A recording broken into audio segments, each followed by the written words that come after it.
धन्यवाद अध्यक्ष महोदय। आपने मुझे ऑपरेशन सिंदूर पर हो रही चर्चा में बोलने का अवसर दिया। मैं आज इस सदन के माध्यम से ऑपरेशन सिंदूर पर बोलते हुए गर्व और सम्मान का अनुभव कर रहा हूँ। यह केवल एक सैन्य ऑपरेशन नहीं था, यह भारत की संप्रभुता, सुरक्षा और संकल्प का प्रतीक है।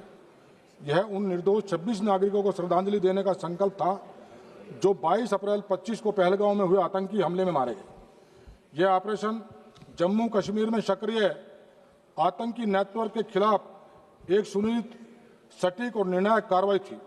इस ऑपरेशन में सेना, NIA, IB और जम्मू कश्मीर पुलिस के बीच अभूतपूर्व समन्वय देखा गया। 72 घंटों के भीतर 40 से अधिक संदिग्ध गिरफ्तार हुए और 18 से अधिक आतंकियों को निष्क्रिय किया गया। ऑपरेशन के दौरान स्थानीय नागरिकों को सुरक्षित रखते हुए आतंकियों के गढ़ में घुसकर कार्रवाई की गई। सरकार की स्पष्ट नीति आतंकवाद पर जीरो टॉलरेंस।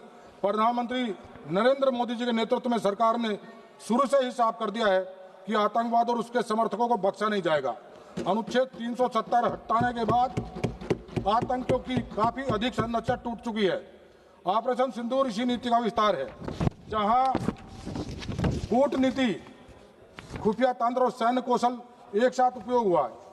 ऑपरेशन सिंदूर से बौखलाए पाक की गोलीबारी में जिन वीर जवानों ने अपने प्राणों की आहुति दी, उन्हें यह सदन नमन करता है। यह ऑपरेशन दिखाता है कि भारत आज सिर्फ जवाब नहीं देता, पलटकर निर्णायक कार्रवाई भी करता है। ऑपरेशन सिंदूर केवल एक नाम नहीं, यह कश्मीर की वादियों के साथ देश में गूंजती हुई राष्ट्रभक्ति की पुकार है। यह आतंक को चीरते हुए भारत की हुंकार है। हम इस सदन में यह संकल्प दोहराते हैं कि हर नागरिक सुरक्षित होगा, हर आतंकी भयभीत होगा और हर भारतवासी गौरवान्वित होगा। माननीय अध्यक्ष महोदय, जब हम ऑपरेशन सिंदूर की चर्चा करते हैं तो यह केवल एक सैन्य प्रतिक्रिया की बात नहीं, यह भारत की स्वदेशी सैन्य ताकत और आत्मनिर्भर भारत की रक्षा नीति की सबसे बड़ी सफलताओं में एक है। आज मैं इस सदन को यह बताना चाहता हूं कि इस ऑपरेशन में हमारी भारतीय सेना ने जिन हथियारों का प्रयोग किया, उनमें से अधिकतर पूर्णतः स्वदेशी यानी देश में ही विकसित और निर्मित थे। ऑपरेशन सिंदूर सिर्फ एक जवाब नहीं था, यह स्वदेशी ताकत से दिया गया वो प्रहार था जिसने दुनिया को दिखाया कि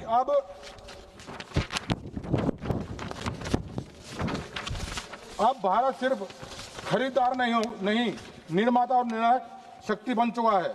आज जब कोई जवान गोली चलाता है तो वो सिर्फ एक फायर नहीं होता, वो मेक इन इंडिया की गर्जना भी होती है। अध्यक्ष महोदय, मेरा विपक्ष से अनुरोध है, कृपया देश की सुरक्षा को राजनीति की जुबान में न तोलिए। हम सबका कर्तव्य है कि जब आतंक के विरुद्ध कार्रवाई हो तो हम एकजुट रहें, ना कि प्रश्न चिन्ह खड़े करें।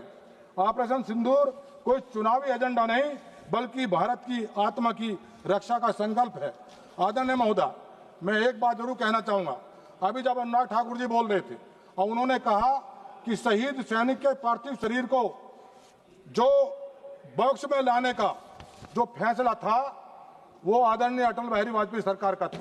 उसमें धर्मेंद्र जी मैं कह रहा हूँ, धर्मेंद्र जी, वो वहीं आ रहा हूँ। मेरी बात सुनिए आप, मैं वहीं आ रहा हूँ। वो फैसला, ताबूत में लाने का फैसला अटल बिहारी वाजपेयी सरकार का था, लेकिन आदरणीय मुलायम सिंह यादव जब रक्षा मंत्री थे तो सैनिक के पार्थिव शरीर को घर तक पहुंचाने का फैसला SSP और DM के माध्यम से सहसम्मान पहुंचाने का फैसला आदरणीय मुलायम सिंह यादव का, लेकिन ताबूत में लाने का फैसला अटल बिहारी वाजपेयी। और मैं तब भी कह रहा हूँ, आज सैनिकों के सम्मान की बात हो रही है, आज ऑपरेशन सिंदूर की बात हो रही है और सैनिकों के सम्मान की बात हो रही है, हमारी भारतीय सेना के गौरव की बात हो रही है। और ऑपरेशन सिंदूर पे आज प्रश्न चिन्ह खड़ा करने वाले आप भी उनके साथ खड़े। मुलायम सिंह यादव जी ने सैनिकों को सम्मान दिया और जो सैनिकों के सम्मान के खिलाफ, ऑपरेशन सिंदूर के खिलाफ आज सदन में चर्चा करा रहे, आप उनके साथ बैठे, आप तो कम से कम इधर आ जाओ।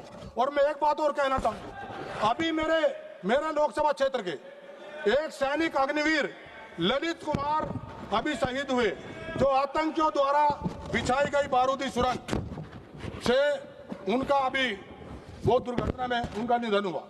जो शहीद हुए, उनका जब पार्थिव शरीर आया तो तमाम सैनिक जो उनके पार्थिव शरीर को लेकर आए, जो सैन्य अधिकारी, मैंने उनकी आंखों में गुस्सा देखा आतंकवादियों के खिलाफ, और जो पाकिस्तान जो आतंकियों को पनाह दे रहा है उनके खिलाफ उनकी आंखों में गुस्सा देखा। और उन्होंने वहां कहा, जब उनके पार्थिव शरीर को मुखाग्नि दी गई, उसके बाद सैनिकों ने कहा कि पाकिस्तान जो आतंकियों को पनाह दे रहा है, हम ना आतंकियों को छोड़ेंगे और ना पनाह देने वालों को बख्शेंगे, उनको सबक सिखाएंगे। और ये महादेव जो ऑपरेशन महादेव चल रहा है, आज की घटना है, 3 आतंकियों को हमारी भारतीय सेना ने आज ही मारा है। जो कल उन्होंने कहा था वो आज ही करके दिखाया है। और हम भारतीय सेना के ऊपर, हम ऑपरेशन सिंदूर पर हम राजनीति करने का काम कर रहे हैं। महोदय, ये काम ना हो जो हमारी भारतीय फौज ने किया है, जो भारतीय फौज ने हमारे देश को आज गर्व से ऊपर उठाने का काम किया, उन पर हम प्रश्न चिन्ह उठा रहे हैं। ये बड़ा दुर्भाग्य है। मैं तो अनुरोध करूंगा विपक्ष से भी, तमाम जो इधर बैठे हैं, कम से कम ऑपरेशन सिंदूर पे तो हम सब इकट्ठा हों, भारतीय फौज के साथ तो हम खड़े हों। आदरणीय प्रधानमंत्री जी जो दृढ़ संकल्प उन्होंने लिया आतंकवाद को कुचलने का, उस फैसले के साथ हम खड़े रहे। एक मुद्दे पर तो हम साथ रहे। आपने मुझे बोलने का मौका दिया, बहुत बहुत धन्यवाद।